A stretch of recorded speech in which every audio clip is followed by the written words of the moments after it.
Back to my YouTube channel. ഇന്ന് ഞാൻ വന്നിട്ടുള്ളത് സിമ്പിളായിട്ട് നമുക്ക് വീട്ടിൽ തയ്യാറാക്കി എടുക്കാൻ പറ്റുന്ന ഒരു ചെറുപയർ പായസത്തിൻ്റെ റെസിപ്പി ആയിട്ടാണ്. നമുക്ക് റേഷൻ കടയിൽ നിന്നൊക്കെ കിട്ടുന്ന ചെറുപയർ യൂസ് ചെയ്തിട്ടാണ് നമ്മൾ ഈ ഒരു പായസം തയ്യാറാക്കുന്നത്. അപ്പം നമുക്ക് ഈ ടേസ്റ്റി ആയിട്ടുള്ള ചെറുപയർ പായസം എങ്ങനെ തയ്യാറാക്കേണ്ടതെന്ന് നോക്കാം. അതിനു വേണ്ടി ഫസ്റ്റിനെ ഞാൻ എടുത്തിട്ടുള്ളത് ചെറുപയറാണ്. അപ്പോൾ ഞാനിപ്പോൾ കുറച്ചധികം ക്വാണ്ടിറ്റി എടുത്തിട്ടുണ്ട്.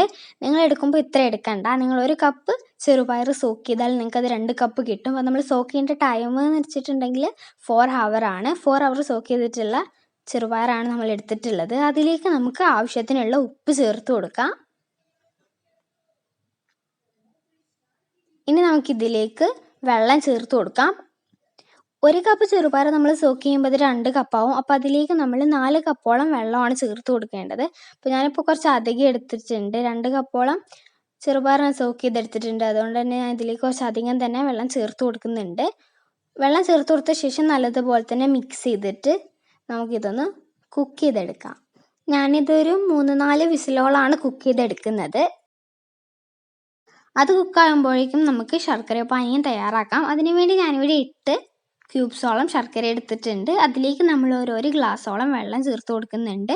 നിങ്ങൾക്ക് ഇത്രയും ശർക്കര എടുക്കേണ്ട ആവശ്യമില്ല. ഞാൻ പറഞ്ഞല്ലോ, ഞാൻ കുറച്ചധികം ചെറുപയർ എടുത്തിട്ടുണ്ട്. അതുകൊണ്ട് തന്നെ എല്ലാത്തിനും മെഷർമെൻറ്റ്സിനെ കുറച്ചധികം തന്നെയാണ് എടുക്കുന്നത്. നിങ്ങൾ എടുക്കുമ്പോൾ എല്ലാതും ഇതിൻ്റെ പകുതി എടുത്താൽ മതി.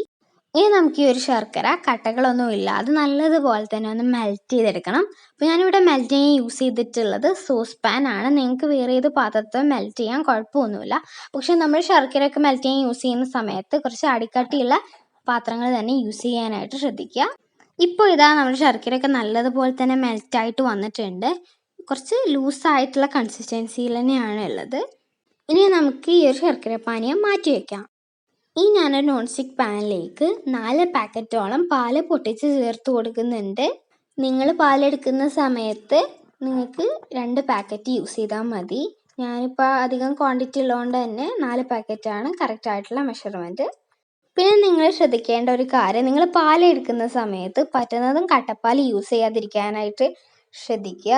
കാരണം നമ്മൾ ഈ ഒരു പാല് തിളപ്പിച്ചെടുക്കുന്ന സമയത്ത് ഇതിൻ്റെ അടിയിലാകെ കംപ്ലീറ്റ് ആയിട്ടും പാല് പറ്റി പിടിക്കാൻ ചാൻസ് ഉണ്ട്. അതുകൊണ്ട് തന്നെ നിങ്ങൾ എടുക്കുമ്പോൾ കട്ടയല്ലാത്ത പാലെടുക്കുക. എന്ന് വെച്ച് റൂം ടെമ്പറേച്ചർ ആയിട്ടുള്ള പാല് യൂസ് ചെയ്യണമെന്നൊന്നുമില്ല.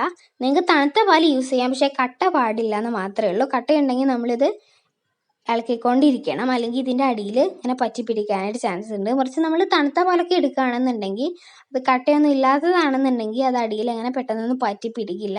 പിന്നെ നമ്മൾ ഇടയ്ക്കൊക്കെ ഒന്ന് മിക്സ് ചെയ്ത് കൊടുത്താലും മതി. ഇപ്പം നമ്മൾ നമ്മുടെ പാല് അടുപ്പിലോട്ട് വെച്ച് കൊടുത്തിട്ടുണ്ട്. ഇപ്പം നമ്മുടെ പാൽ ഏകദേശമൊക്കെ ഒന്ന് ചൂടാവാറായിട്ടുണ്ട്. അപ്പം നമ്മൾ പാല് തിളയ്ക്കുന്നത് വരെ ഒന്ന് വെയിറ്റ് ചെയ്യാം. പാലിപ്പോൾ നല്ലതുപോലെ തന്നെ തിളച്ച് വന്നിട്ടുണ്ട്. ഇനി നമുക്ക് ഫ്ലെയിം ഓഫാക്കി കൊടുക്കാം. 4 വിസിൽ കഴിഞ്ഞ് എടുത്ത് നോക്കിയപ്പോൾ നമ്മുടെ ചെറുപയർ ഇവിടെ നല്ലതുപോലെ തന്നെ കുക്കായിട്ട് വന്നിട്ടുണ്ട്. നല്ലതുപോലെ തന്നെ എന്ന് പറഞ്ഞാൽ നല്ലതുപോലെ കുക്കായി വന്നിട്ടുണ്ട്. അപ്പോൾ നമ്മൾ സോക്ക് ചെയ്യാത്ത ചെറുപയർ യൂസ് ചെയ്യാന്നുണ്ടെങ്കിൽ നമുക്ക് ഇങ്ങനെ പെർഫെക്റ്റ് ആയിട്ട് കുക്കായി കിട്ടിയില്ല. അപ്പോൾ നിങ്ങൾ 4 ഹവറെങ്കിലും കുറഞ്ഞത് സോക്ക് ചെയ്തിട്ട് വേണം യൂസ് ചെയ്യാനായിട്ട്. ഇനി നമ്മൾ കുക്ക് ചെയ്തെടുത്ത ചെറുപയറിലേക്ക് നമ്മുടെ ശർക്കര പാനിയും അരിച്ചിട്ട് ചേർത്ത് കൊടുക്കാം. നമ്മളിങ്ങനെ അരിച്ചിട്ട് ചേർത്ത് കൊടുക്കുകയെന്നുണ്ടെങ്കിൽ മെൽറ്റ് ആവാതെ എവിടെയെങ്കിലും ഇരിപ്പുണ്ടെങ്കിൽ അത് നമ്മുടെ പായസത്തിലേക്ക് പോവണ്ട. അപ്പം അതുകൊണ്ടാണ് നമ്മളിങ്ങനെ അരിച്ചിട്ട് ചേർത്ത് കൊടുക്കുന്നത്. അരിച്ചിട്ട് ചേർത്ത് കൊടുക്കുന്നതാണ് ഏറ്റവും നല്ലത്. ഇനി നമുക്കിത് എന്തെങ്കിലും വെച്ചിട്ടൊന്ന് നല്ലതുപോലെ തന്നെ ഒന്ന് മിക്സ് ചെയ്തെടുക്കാം.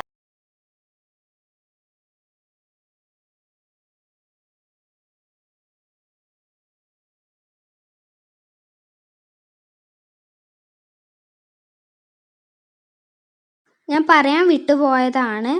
അപ്പോൾ നിങ്ങളിത് മിക്സ് ചെയ്തെടുത്ത ശേഷം നമ്മൾ ജസ്റ്റ് ഒന്ന് തിള കിട്ടുന്നത് വരെ ഒന്ന് വെയിറ്റ് ചെയ്ത ശേഷം ഒന്നുകൂടി ഒന്ന് മിക്സ് ചെയ്തെടുക്കണം. അതിനുശേഷം നമ്മൾ ഇതിലേക്ക് ചേർത്ത് കൊടുക്കുന്നത് 1 ടേബിൾ സ്പൂണോളം ഏലക്കായ് പൊടിച്ചതാണ്. അപ്പോൾ നമ്മളിത് വീട്ടിൽ തന്നെ പൊടിച്ചതാണ്. നിങ്ങൾക്ക് കടയിൽ നിന്ന് റെഡിമെയ്ഡായിട്ട് പൊടിച്ചത് കിട്ടും, അത് യൂസ് ചെയ്താലും കുഴപ്പമൊന്നുമില്ല. അത് ചേർത്ത് കൊടുത്ത ശേഷം നല്ലതുപോലെ തന്നെ ഒന്ന് മിക്സ് ചെയ്തിട്ട് നമ്മുടെ ഏലക്കായ് പൊടി എല്ലായിടത്തും ഒന്ന് എത്തുന്നത് വരെ ഒന്ന് മിക്സ് ചെയ്ത ശേഷം ഒന്നുകൂടി ഒന്ന് ജസ്റ്റ് ഒന്ന് തിളപ്പിച്ചെടുക്കുന്നുണ്ട്.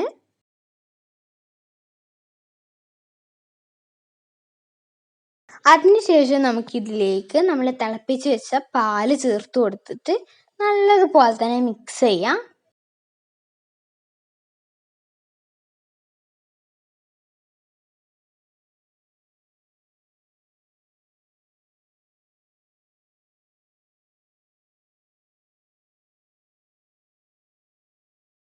ഇപ്പോൾ നമ്മളിത് നല്ലതുപോലെ തന്നെ മിക്സ് ചെയ്തെടുത്തിട്ടുണ്ട്. ഇനി നമുക്കിതൊന്ന് തിക്കാക്കി എടുക്കണം.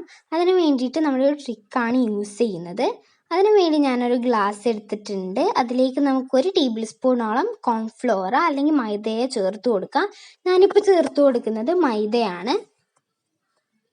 അതിലേക്ക് നമുക്കൊരു 2 ടേബിൾ സ്പൂണോളം വെള്ളം കൂടി ചേർത്ത് കൊടുത്ത ശേഷം നല്ലതുപോലെ തന്നെ മിക്സ് ചെയ്തിട്ടൊന്ന് യോജിപ്പിച്ചെടുക്കാം.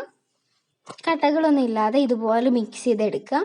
അതിനുശേഷം നമുക്കിത് ഇതിലേക്ക് ഇതുപോലെ ചേർത്ത് കൊടുക്കാം. എന്നിട്ട് നമുക്കിതൊന്ന് മിക്സ് ചെയ്തെടുക്കാം. എന്നിട്ട് ഇതൊന്ന് തിക്കാവുന്നത് വരെ ഒന്ന് മിക്സ് ചെയ്തോട്ട് തന്നെ ഇരിക്കുക. മിക്സ് ചെയ്ത് കുറച്ച് സമയം കഴിയുമ്പോൾ ഇത് നല്ലതുപോലെ തന്നെ തിക്കായി കിട്ടും. അപ്പം നമുക്ക് ഫ്ലെയിം ഓഫാക്കി കൊടുക്കാം.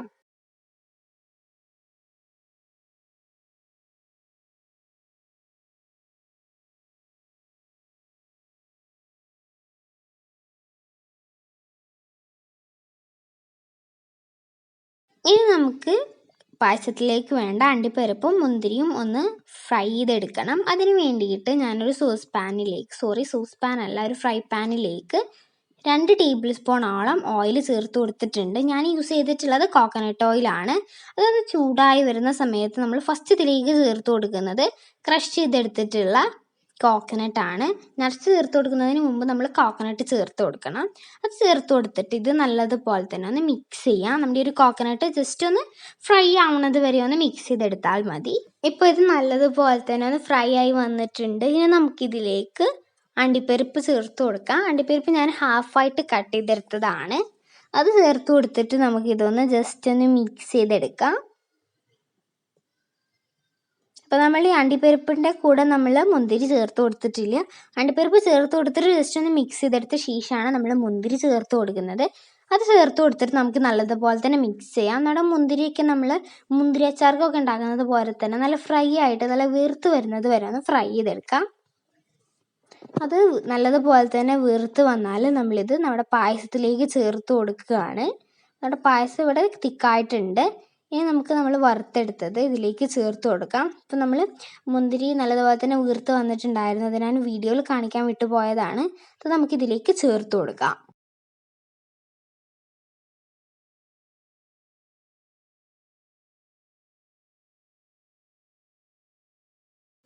അതും കൂടി ചേർത്ത് കൊടുത്താൽ നമ്മുടെ ടേസ്റ്റി ആയിട്ടുള്ള പായസം ഇവിടെ റെഡി ആയിട്ടുണ്ട്. ഇനി നമുക്കിത് മിക്സ് ചെയ്തിട്ട് സെർവ് ചെയ്താൽ നല്ല ടേസ്റ്റാണ് കഴിക്കാനായിട്ട്. നിങ്ങൾ തീർച്ചയായിട്ടും ഇതൊന്ന് ട്രൈ ചെയ്ത് നോക്കണം. ട്രൈ ചെയ്ത് നോക്കിയിട്ട് നിങ്ങളുടെ ഫീഡ്ബാക്ക്സ് കമൻറ്റ് ബോക്സിൽ അറിയിക്കണം. അപ്പോൾ ഇന്നത്തെ ഈ ഒരു വീഡിയോ നിങ്ങൾക്ക് എല്ലാവർക്കും ഇഷ്ടപ്പെട്ടെന്ന് വിചാരിക്കുന്നു. വീഡിയോ ഇഷ്ടപ്പെട്ടാൽ എൻ്റെ ചാനൽ ലൈക്ക് ചെയ്യുക, ഷെയർ ചെയ്യുക, സബ്സ്ക്രൈബ് ചെയ്യുമ്പോൾ അതിൻ്റെ തൊട്ടടുത്തുള്ള ബെല്ലൈക്കൺ കൂടി ഒന്ന് എനേബിൾ ചെയ്യുക. അപ്പോൾ ഇന്നത്തെ വീഡിയോ ഇത്രയേ ഉള്ളൂ. പുതിയൊരു വീഡിയോയിൽ കാണുന്നതുവരെ bye, take care, love you all, thanks for watching.